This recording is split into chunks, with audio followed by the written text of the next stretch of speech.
Bazooka budgétaire, c'est le terme employé pour qualifier le plan allemand d'investissement massif. Un fonds spécial de 500 milliards d'euros, validé par le Bundestag hier, et dont le but est de réarmer le pays et moderniser son économie. Et ce premier accord entre Donald Trump et Vladimir Poutine. 30 jours de trêve dans les frappes sur les infrastructures énergétiques ukrainiennes et un cessez-le-feu sous conditions. C'est le résultat de l'entretien téléphonique entre le président américain et son homologue russe. Une conversation de près de 2h30, qualifiée par le Kremlin de détaillée et franche, lorsque la Maison-Blanche, elle, s'est félicitée d'une meilleure relation avec la Russie. Dans le détail, Vladimir Poutine a posé ses conditions en vue d'un cessez-le-feu. Il a demandé l'arrêt de l'aide militaire occidentale à l'Ukraine ainsi que la fin de la mobilisation forcée et du réarmement des troupes de Kiev. Alors que les combats continuent de faire rage, notamment ces derniers jours avec des attaques de drones russes et ukrainiens, Washington et Moscou ont convenu, à l'issue de leur échange, de commencer immédiatement des négociations. Celles-ci auront lieu d'ailleurs ce dimanche à Jeddah, en Arabie Saoudite, a-t-on appris ce matin. En outre, 175 prisonniers de guerre de chaque camp seront échangés ce mercredi. Des conclusions loin de convaincre Volodymyr Zelensky, le président ukrainien ayant estimé que Vladimir Poutine n'était pas prêt à mettre fin à la guerre. S'il dit soutenir la proposition d'un arrêt de 30 jours des frappes sur les infrastructures énergétiques, Zelensky a déclaré en attendre les détails de la part de Donald Trump. Côté européen, enfin, Paris et Berlin ont assuré l'Ukraine de la poursuite de leur aide militaire face à la Russie. On poursuit avec l'expression du jour, bazooka budgétaire. C'est le terme employé pour qualifier le plan allemand d'investissement massif. Un fonds spécial de 500 milliards d'euros, validé par le Bundestag hier, et dont le but est de réarmer le pays et moderniser son économie. La première, vous le savez, de la zone euro. Concrètement, il s'agit d'un virage pour l'Allemagne qui va donc assouplir ses règles d'endettement inscrites dans sa constitution et rompre avec l'orthodoxie budgétaire. Un feu vert des députés au futur chancelier Friedrich Merz, salué par ses partenaires européens.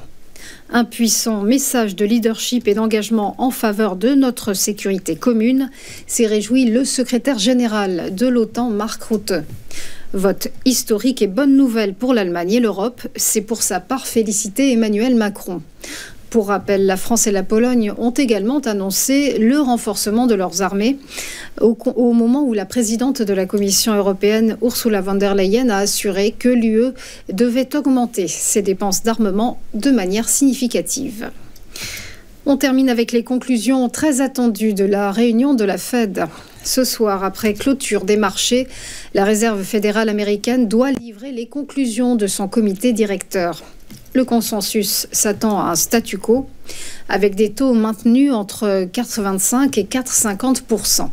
Mais les investisseurs sont toujours dans la crainte d'un ralentissement économique, voire d'une récession, initiée par la guerre commerciale déclenchée par Donald Trump. Dans la foulée, l'intervention du président de la Fed, Jerome Powell, devrait fournir des indications sur les orientations futures de la Banque centrale, notamment une reprise de la baisse des taux dans les prochains mois. Rappelons que la Fed a marqué une pause dans son cycle d'assouplissement monétaire entamé en septembre dernier. Elle n'a plus baissé ses taux directeurs depuis décembre. On en vient au point bourse, le rappel de la clôture des marchés hier, des places européennes en pleine confiance. Le CAC 40 a gagné 0,5%, terminant à 8114 points. À Francfort, le DAX a avancé de 0,98% à 23 380 points. À Londres, l'indice britannique, le FTSE, a pris plus 0,29% à 8705 points. Et de son côté, le MIB de Milan a bondi de plus 1,31%. En Espagne, encore mieux pour l'IBEX de Madrid qui s'est propulsé de 1,58%. À Wall Street, toute autre ambiance, du rouge généralisé sur les indices avec un Dow Jones qui a abandonné 0,62% à 41 581 points. Le S&P 500, lui, a cédé moins 1,07% à 5 614 points et une baisse encore plus marquée pour le Nasdaq Composite qui a décroché de moins 1,7% à 17 504 points. On termine avec un mot du Nikkei, l'indice japonais a terminé avec un repli de moins 0,25%. Le Japon, où ce matin la Banque centrale a annoncé un statu quo sur ses taux directeurs.